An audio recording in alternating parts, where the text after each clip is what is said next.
Hello, everyone, and welcome to The Sweet Spot. We are your hosts. I'm Diane. And I'm Michael Pinball Clemens. And we are so excited to be here today. The Sweet Spot really is joy unspeakable, having balance in all you do. It's being grateful, even when things aren't great. The desire to help others when you may be hurting yourself. It is submission to a sovereign God who is in control when things look good or bad. The Sweet Spot means happy times are happier, challenging times are growth opportunities, and love is the ruler of the day. The Sweet Spot is resting and sometimes wrestling in the arms of the Almighty. Simply put, if you're in your sweet spot, you're probably abiding in the fruits of the Spirit. Love, joy, peace, patience, kindness, goodness, faithfulness, gentleness, and self-control. So we hope you join us as we take this journey and engage in topics that we hope will inspire, encourage, challenge, uplift, excite, insight, refresh, restore, revitalize, comfort, stimulate, and strengthen each of you in your daily walk. Welcome to The Sweet Spot. Hello and welcome to The Sweet Spot. Well, today we are going to start our show in the sweet spot. That is, we're going to have a conversation about family. And for us, the sweet spot is family. Family is always there for you. Family is there when you're down, when you're up. They're always there. Whatever you're going through, you can always depend on family. And not just that. It's something that we all have in common. Am I not right? Because what is the one thing you like to say, honey? We are all born into what? We are all born into a family, and the family is the foundation for our existence as human beings. Regardless of where you're born in the world, the very, very first thing you're born into is a family. Is so a the family is the foundation for our very existence as human That's beings, right? And so I think it's designed. I think God designed family to be our sweet spot. Absolutely, and I agree with that. Yeah. But before we go there, I just want to, find out, a lot of times we live in the same house. Right. We're family, we have 3 kids, but sometimes life gets a little busy and, you're going your way, I'm going my way. So I just want to ask you, how was your weekend? My weekend was great. Thank you. You caught me off guard there. Yes. I thought I would. Yes. So the weekend was great. It was a family weekend, and we were with family most of the weekend. Of course, we had the Argos and Ticats kick off the preseason, and the right team won. I'm sorry. Yes, the right team. Yeah, we won't say who that was. No, but, preseason, though, you don't read a whole lot into that, and no one counts that in the record book. But a great start to the season. The girls went to the game with me, and it was wonderful. And you had a chance to have a very special visit as well while you were at home. And then we got a chance to join up again, and a lot of work on the weekend. A lot of work on the weekend. Yes. We are in the middle of a move, ladies and gentlemen. And a big move it is. Yes. Indeed. The amount of stuff that you collect, whoa! Yeah, so family isn't just there for each other. Family collects a lot of stuff. Yes, 17 years worth of stuff. Yes. Oh, but it's all good. It's all good. So we're going to talk about family today. So families take all different kinds of shape. I mean, yours is unique to mine, and both of ours are unique to everyone else's. So absolutely. Talk a little bit about your family first. Well, my family, I come from a big family, right? It's 8 kids. So my parents had 8 kids. So with my parents, that's 10 people. And, we grew up in a tiny house, too. Like, it was 2 bedrooms. Can you imagine 10 people? Yes. That really brings a family together, my friend. Yes, very tight. Yes. But you know what? Like you said, every family is unique. And for my family, I think the unique part of my family is because growing up, we didn't have a whole lot. It was music. That was the uniqueness of my family. everybody in my family could sing, right? And that's what brought us closer together. That was our one thing. And I know for my family, everything in our family that happened that was important or that was of significance happened at the dining room table. The dining room table was a place where my family always came together, whether it was good news, bad news, if we were just joking around, sitting around all day telling jokes. That was the spot for my family. And I have so many memories of my family growing up, just sitting at the dining room table and laughing for hours and hours and hours. You said the most unique thing, though, was music? Yes. No, the most unique thing is that there are 8 of you.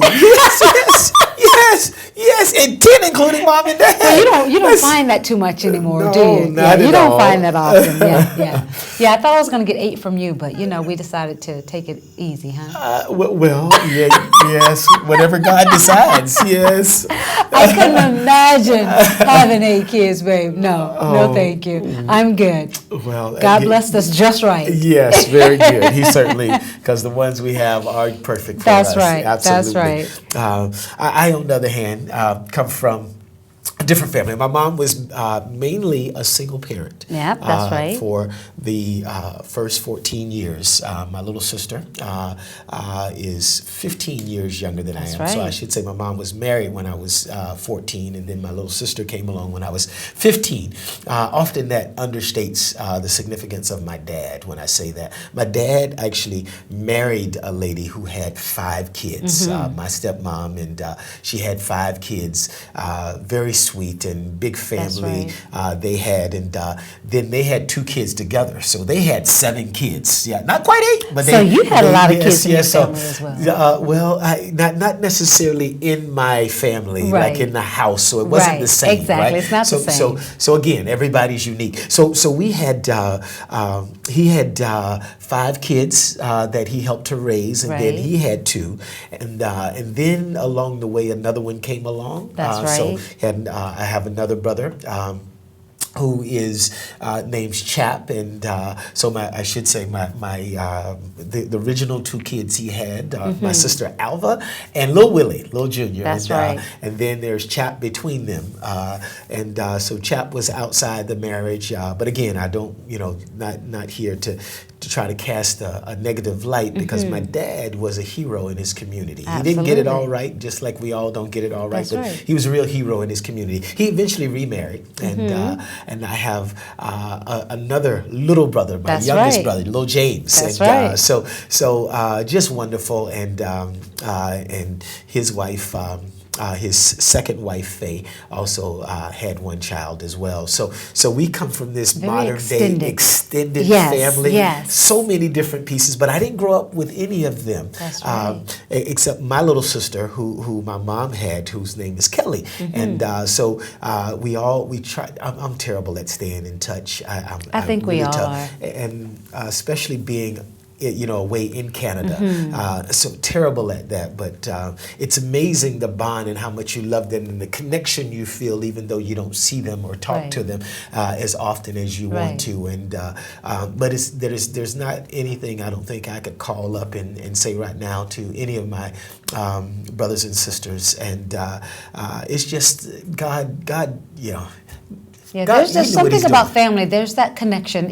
You can go months without talking, but as soon as you pick up the phone, as soon as you see them, there's an instant connection. Right? It's just instant. It's just something that happens. So I guess what we're trying to say here is some of us have a traditional family unit, and you had mom and dad with I guess that's traditional. So 6 girls and 2 boys, and mine is very non-traditional. You may be saying, though, my family we don't get along together. My family doesn't work like that. We don't vibe together. The one thing is, it's never too late. That's right. Right. So understand it's never too late.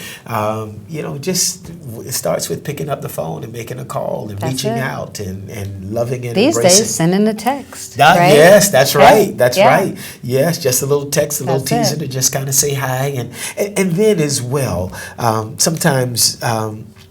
We've been in situations that are quite literally abusive, and that relationship doesn't work out. But we can have a healthy family unit of our own as we continue to grow, and we get to make the choices, right? Right.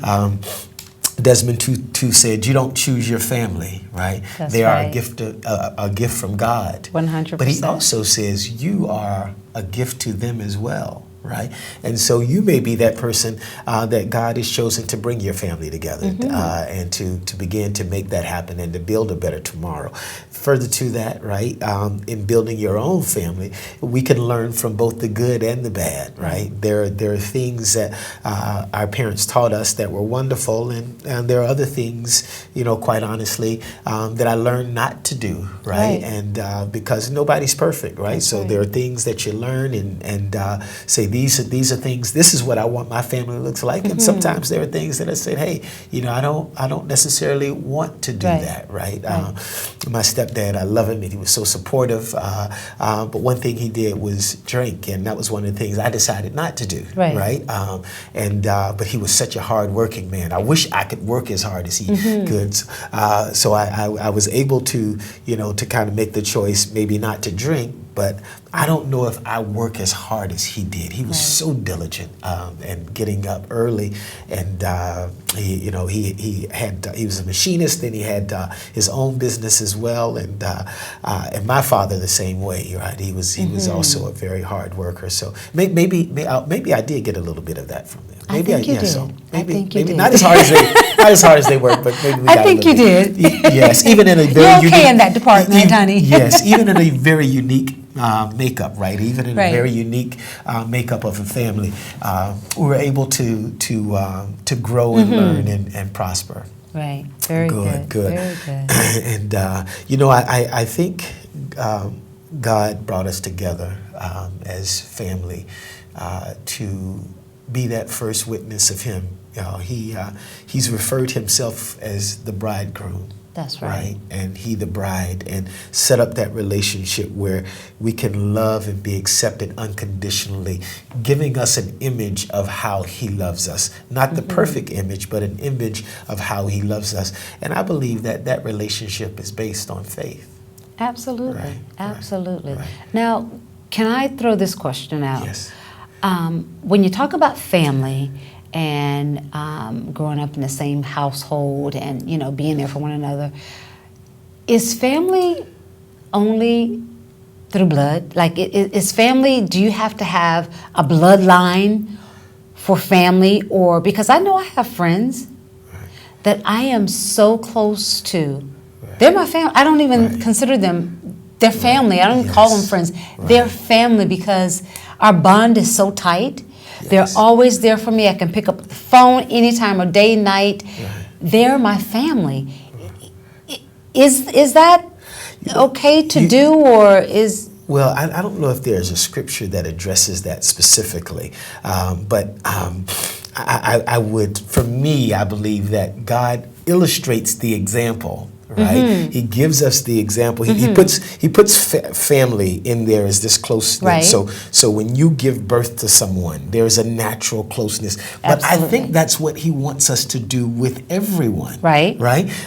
He talks about greeting our friends with a holy kiss. Right. And so I think He wants everyone to feel like family. So He gives that as an example. Right.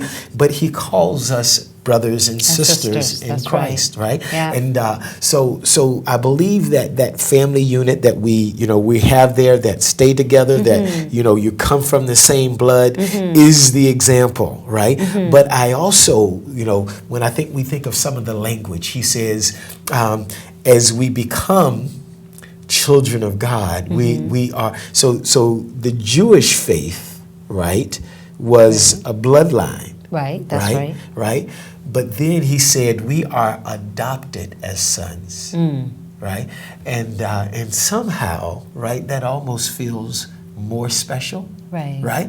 That you were adopted. When you talk to kids who are adopted, right, and families who have brought them in and treated them like their own, right? To be able to love someone who is not your own blood in that way, I've heard is an even more beautiful expression of love. And that's what I'm saying, absolutely. And there's a quote someone said, the bond that links your true family is not one of blood. Right. But it's of respect and joy in each other's life. Very right? good. So Yes. it's not of blood. It's that right. respect and the joy and that love that you give to one another. Yes. It's not always the bloodline necessarily. Right. Yes. Very good. Very good. I believe when we speak to that, there is not just the bond, but I believe when we, as you've talked to respect, right, that there is a commission on our part Right. to be faithful to one another, Absolutely. right? To keep that bond strong, right? To be trustworthy and be able to be counted on by doing the right things and being trustworthy and being strong, loving people of God, Right. and fathers, honoring their wives and being an example to their kids of, to girls how they Absolutely. should be treated, to boys how they should to grow up to Absolutely. treat their significant others, their wives, so. I believe along with that whole idea, as we bridge and kind of talk about going from friends and family, right? That whole thing. I think what brings the glue that brings that together is Right. faithfulness. So whether it is your own family or whether it is a friend, what makes them family is your faithfulness, your commitment to them, that loyalty that you have to them, and them being able to trust you in any situation. Very good. I know Maya Angelou has a quote where she says, I sustain myself with family. Wow. Wow. And when you think about that, I can really relate to that. Yeah. Because for me, family is huge, and I'm really, really, really close to my family and to my 7 siblings. Right. And it's something about when you're around family, Yeah. it just gives you that burst of energy. It gives you that when you feel like you can't go anymore, it Yes. just gives you that something you need, right? Yes. To just keep going, to keep pushing, to keep trying, to keep doing, Yes. right? It's just that sustainability that you get when you're around family. Right, and I think there are many things we can define. I would I'd say that they're that all in all, right? Yeah. So they're energy when you need it, but they're also comfort. Yeah. Right? Yeah. They, being around family is just so comfortable and so easy. You don't have to You can try. relax. Yes. Yeah, You you can can talk when relax. you want to talk. You can be quiet when you want to be Yeah, quiet. you can take the makeup off, Yes, ladies, and yes. you don't have to wear makeup if you don't want to wear makeup around your family. Yes, You know, yeah. it's just those little things. Yes. And it's really true. It's those little things that you can do when you're around family that you're not comfortable doing, otherwise. Right. But with family, you can just let it all out. You can just Yes. relax and just be you. Yeah. When you think of family, give me some words that come to mind. Just one words that come to mind when you think about Laughter. that. Laughter. Yes. 'Cause my family Good. laugh a lot. Yes. Yes. Anything else? Yes. Laughter, joy, Yes. happiness, Yes. love, Yes. music, singing, Very good. church. Yes. Food comes to mind when I think about your family. Food. Oh, Ooh, good food. Yes, yes. Yes, your whole family can cook. Yes. That's great. That's great. Good. So it's great. It's great. It's Yeah. nothing like family. And I believe that I asked you sort of what are those one words, because I believe what family does more than anything else is that they're there for us. Yeah. They support us, right? Yeah. So we mention all of those words, the different kinds of things that they bring. sometimes you have a good friend that can do that too, right? Right. But that's I believe why friends do become family, right? But I think the idea of family is they're there for whatever you need. They support you, and they're there for you. My mom was the guiding light in my life, and the old gospel song that says, "He saw the best in me." When everyone else around, He saw the best in me. yes, when everyone else around could only see the worst, worst in me. So Yes. he saw the best, Yes. and through him, my mom was able to see the best in me as a little kid, growing up. Certainly not physically impressive, growing up in what was under-resourced, I guess, however you term it. I never felt under-resourced. I never felt like there was a compromise of any kind. Right. She sacrificed so much for me so that I can be here and sitting here alongside of you today.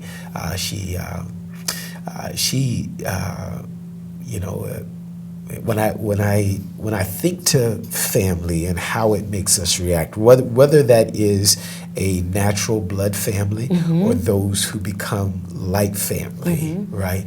I believe at some level they are manifesting the love of God here on earth, right? They are, they're a small glimpse of being able to see the love, the kind of love that God has for us when they sacrifice and give everything for our advancement. It's truly, truly inspirational and uplifting, and I can't. I have no idea where I'd be without my mom. Well, I know this weekend, we mentioned earlier that we were packing our house because we're moving, and 17 years worth of stuff. Yes. And I know that I texted my sister who lives in Maryland on Friday because I was at my wit's end. I was exhausted. Right. And I just texted her, and she was like, what are you doing? And I was like, I'm packing, and I've been packing for days, and I'm just exhausted. I told her, I said, I feel like my body's just gonna drop. Right. I said, I don't know how I'm gonna do it. Right. And I continued packing all day. I didn't hear back from her all day. She said, I'm at work. I'll call you when I get off work. And that was it. 1 o'clock in the morning, 1 o'clock, we had just gone to bed. 1 a.m., the doorbell rings. Yes. And Riley comes to our door, and she knocks on the door. Daddy, I hear the doorbell. It keeps ringing, ringing, ringing. You go down, and who's there? Yes. My sister drove 8 hours from Maryland. Wow. 8 hours, ladies and gentlemen. Unbelievable. Just to help me pack over the weekend. Yeah. That's family. That is family. That's family. Yeah, that's the essence of it. That is. I tell you, it was. Yeah. I was overwhelmed. The whole weekend I kept saying, I can't believe you did this. I can't Yes. believe you did this. I couldn't believe she did that. Yes. And that's the love. That's the sacrifice, and it's the joy in which she did it too. Where we say sacrifice, but they don't really feel like it's a sacrifice, right? Exactly. It's what they want to do. Is they enjoy being able to be there for us and to stand, even if it costs them something, right? The joy that they get is much more than the cost. So I have to give a shout out to my sister Gwen. We call her Gua. Go on. I love you and thank you so much, because I couldn't have gone through this weekend without you, my sister. I love you so much. Thank you, thank you, thank you. Yes. Yeah, that was huge. So that was amazing. huge. That was huge. They make us better, don't they? I tell you, Right. that was huge. Yes. Now I feel like I can continue, right? Yes. I can continue this move. So it's all good. I think that's one of the other things. So we talked about each family's unique, right? And we also then talked about some of that means that some family is not even blood That's right. Right. So it's how we treat each other, our care for each other, the love, the sacrifice for one another that really makes us family, right? Then we talked about if we are family, right, whether that be blood or otherwise, right, then there's a faithfulness that is involved, that we should honor each other, right? And because that's what creates that trust, that's what creates that loyalty. And I think God is showing that one, we're all unique, right? But through faith, there can be trust, even though we're all 7 billion people. None are That's exactly right. That's like, I was about to say. That's the cool thing. Yeah, we are all unique. So with that, he's saying that you are unique, right? But your faith in one another, right? Being faithful creates trust, whether it's a blood relationship or not. That creates a trust, a unity, and when that trust is there, you can support each other, right? And not only can you support, but you have the desire to support each other, right? Just as Gua showed us this weekend. But I think it's also important for us to coach each other, right? We as parents, the scriptures tell us not to provoke our children, right? But to teach them, to coach them up, to train them in the way they should go, and when they're old, they won't depart. That's right. For kids, it tells kids to obey their parents. That's right. Yeah. Yep. And that their days may be long on the face of the earth. Right. That's So right. the last section today, we maybe want to talk just a little bit in our casual conversation today is that about coaching, about helping to coach up our family, whether it be our children or it be brothers, sisters, even parents. Sometimes we're put in a coaching position, even with parents. And the one thing I want to say about it is sort of a coaching thing that I always talked about: teach, not tell. With my coaches, That's right? Said if all we needed to do is tell them, if parents, as parents, as a coach to a player, if all we need to do is tell them, right, there'd be no need for coaches. That's There'd be right. no need for parents. That's right. All we have to do is send out an email blast, right? This is what you need to do today, right? So the idea around teaching and not telling is teaching requires patience. We only remember about 20% of what we hear. That's right. Right? And so if they forgot, right, it's because we told them. Right? So our job is to teach them, to coach them, to be patient. In a Bible study one time, a guy talked about patience. He said, I had a pastor that says that he did a sermon, says God has a really long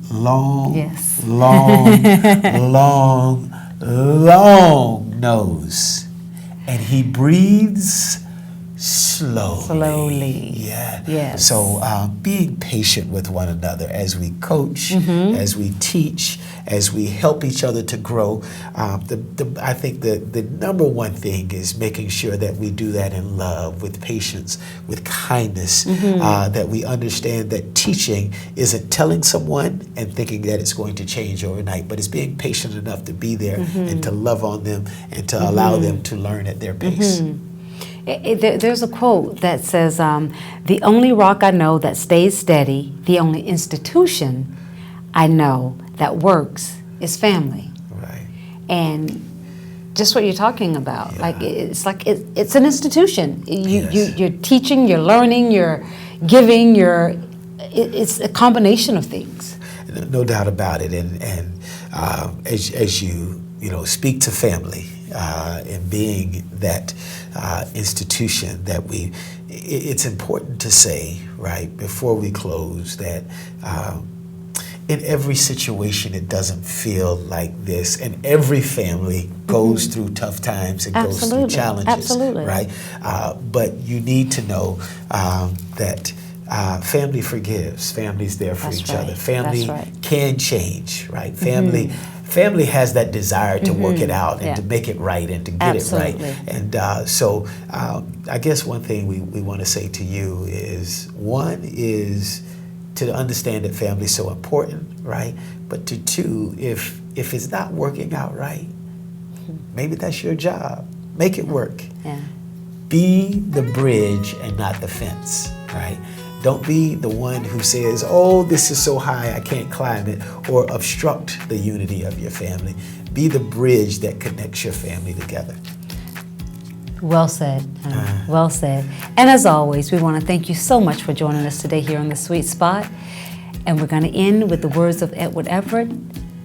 I am only one, but I am one. I cannot do everything, but I can do something. What I can do, I ought to do. And what I ought to do, by the grace of God, I will do. Until next time, stay in your sweet spot and enjoy your family. Family first.